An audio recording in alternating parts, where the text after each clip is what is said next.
In the last few hours, new details about a devastating fire in White Bear Lake that killed NHL writer Jessie Pierce and her 3 children, Hudson, Caden, and Avery.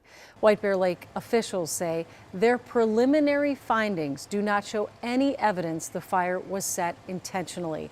They say that it's still very early in the process and the cause of the fire is still under investigation. But Jessie's husband and father of the children, Mike, is now left with unimaginable loss. An online fundraiser for him has raised more than $160,000 at this hour.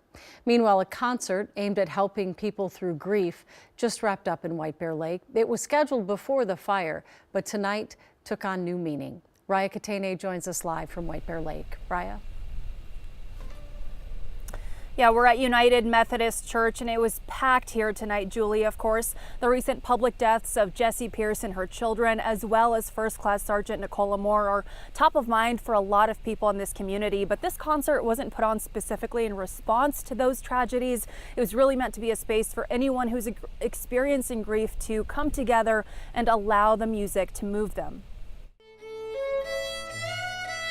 If grief could fill a room, this evening is about you. it would engulf this sanctuary in White Bear Lake. Grief is an emotion, but it's also a process. That's exactly the purpose of this gathering at United Methodist Church, where music fills the air. And when the day would come, I'd raise my branches. There's no space for applause. Yes, it is different. What more do I need? Jennifer Grimm is using her voice and the power of music to provide a space for people who are grieving. I'm hoping that the people who come here, they hear the music, they feel like they're part of a community, even though they're going through their own individual grief. Although it was planned months ago, the concert is taking place on the heels of tragedy in White Bear Lake.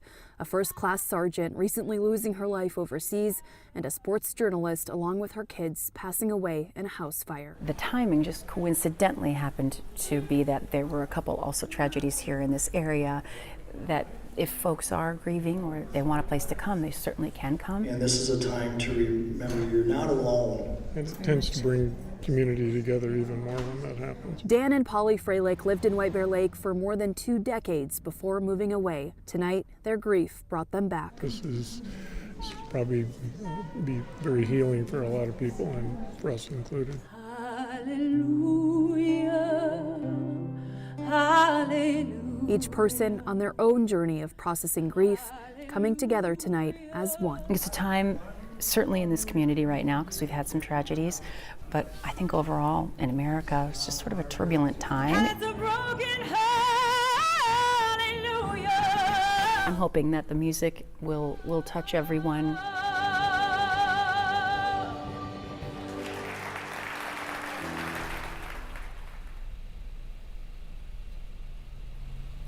Jennifer tells me that this is the first concert of its kind that she has put on, but there are plans to have more of these in the future, Julie. Very emotional night here. All right. Thank you, Raya.